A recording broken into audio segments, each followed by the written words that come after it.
All in one UPSC Tamil channel நண்பர்களுக்கு எனதன்பான வணக்கம். So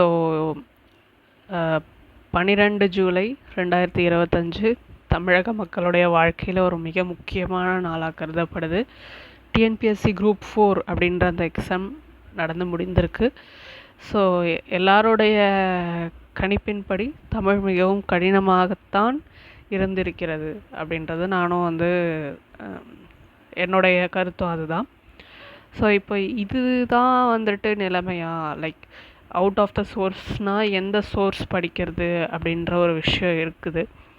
so இதில் என்ன ரியாலிட்டி அப்படின்னா, என்ன தான் நம்ம வந்துட்டு அவுட் ஆஃப் த சோர்ஸு எந்த புக்கு எதுவுமே தெரியல அப்படின்னாலுமே இந்த தரம் இதை விட அதிகமாக உயரத்துக்கான வாய்ப்புகள் அதிகமாக இருக்குது. ஸோ இதை தான் நம்ம ரியாலிட்டின்னு புரிஞ்சுக்கணும். அண்ட் அஃப்கோர்ஸ் பெரிய பெரிய அகாடமிஸ், பெரிய பெரிய யூடியூப் சேனல்ஸ் அவங்க எல்லாரும் சேர்ந்து எழுப்பக்கூடிய அந்த ஒரு கோரிக்கையை டிஎன்பிஎஸ்சி கேட்டு ஏதாவது ஒரு நடவடிக்கை எடுப்பாங்கன்றது உறுதியாக நம்புவோம். ஸோ அது வரைக்கும் நம்மளுடைய சைட்லேருந்து என்ன ஒரு உழைப்பு தேவை அப்படின்றது ஒன்று இருக்குது இல்லைங்களா? ஸோ நீங்கள் உங்களுடைய கருத்துப்படி எதனால் உங்களுக்கு இது கஷ்டம் அப்படின்றத நீங்கள் உங்களுடைய கருத்துக்களை தெரிவிக்கலாம். ஸோ எனக்கு பொறுத்த வரைக்கும் அதில் இருக்கக்கூடிய கலைச்சொற்கள் நிறைய கேட்டிருக்காங்க. அது மட்டும் இல்லாமல் கலைச்சொற்கள் அப்படின்றத தாண்டி நிறைய விஷயங்களுடைய வார்த்தைகள் நம்மளால் யூகிக்க கூட முடியாத அளவுக்கு இருந்தது. இதுதான் என்னுடைய கருத்து. ஸோ இதில் நம்மளுடைய அந்த மைண்ட் கேம்னு சொல்கிறாங்க. காம்படிட்டிவ் எக்ஸாம்னாலே ஒரு மைண்டு கேம். ஸோ அந்த ஒரு விஷயத்தை நம்மளால் ஹேண்டில் பண்ண முடியாத காரணத்தினால தெரிஞ்ச ஒரு ஜிஎஸ் கொஷினுமே நம்மளால் ஆன்சர் பண்ண முடியாத நிலைமைக்கு போயிருப்போம். ஸோ இதுதான் சிச்சுவேஷன். எல்லாருடைய கருத்துக்களும் கூட, உங்களுடைய மார்க்ஸ் என்ன, உங்களுடைய கொஷின்ஸ் எவ்வளோ நீங்கள் போட்டிருக்கீங்க, இதெல்லாம் கமெண்ட்டில் சொல்லுங்கள். ஸோ வாட் நெக்ஸ்ட் அப்படின்றது அடுத்து வரக்கூடியது குரூப் 2 எக்ஸாம் தான். ஸோ இதுக்கான ஜிஎஸ் போர்ஷனில் நீங்கள் ஆஸ் யூஷுவல் நல்லா கான்சென்ட்ரேட் பண்ணுங்கள். தமிழ் அப்படின்ற ஒரு பகுதியை ஒரு சிலபஸ் டாபிக் அப்படின்ற ஒரு டாபிக் எடுத்துக்கும்போது அதில் நம்ம இப்போது என்ன தான் நம்ம அவுட் ஆஃப் த சோர்ஸ் அப்படின்னாலுமே நம்மளால் படிக்க முடியாது அப்படின்றது இருக்குது. லைக் என்ன சோர்ஸுன்னு அதுக்குன்னு ஒன்று இருக்கணும். இப்போ யூபிஎஸ்சி ஹிஸ்ட்ரி அப்படின்னாலுமே அதுக்குன்னு சில ஸ்பெக்ட்ரம் அப்படின்னு ஃபாலோ பண்ணுற வழக்கம் இருக்கிறது. சரிங்களா? ஸோ அப்போது இதை பொறுத்த வரைக்கும் எப்படி ஹேண்டில் பண்ணோன்னா, இதற்கான ஒரே வழி நம்மளால் முடிந்த அளவுக்கு அந்த ஒரு ஸ்ட்ரெஸ்ஸு, எக்ஸாம் ஸ்ட்ரெஸ்ஸு, அந்த விஷயங்களை ஹேண்டில் பண்ணுறதுக்கான அந்த ஒரு திறமையை வளர்த்துக்கலாம்.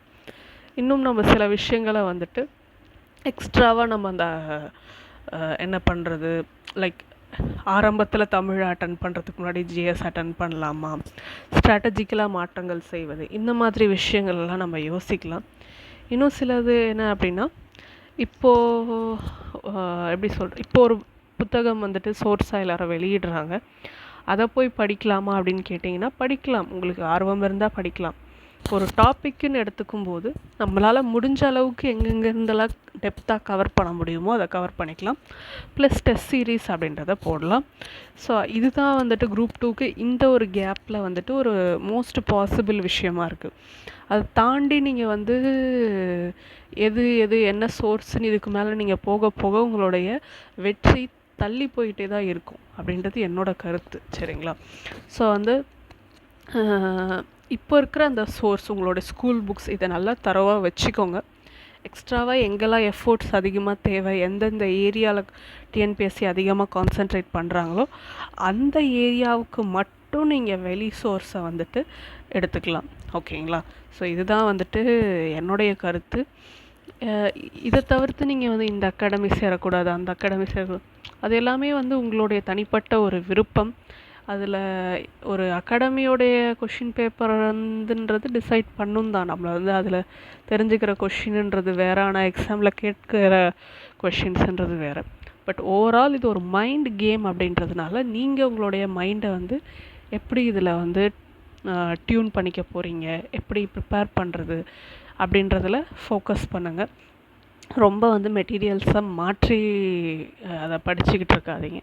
ஸோ இதுதான் என்னுடைய கருத்து. உங்களுடைய மார்க்ஸ் இதெல்லாம் எவ்வளோன்றத கமெண்ட் செக்ஷனில் சொல்லுங்கள்.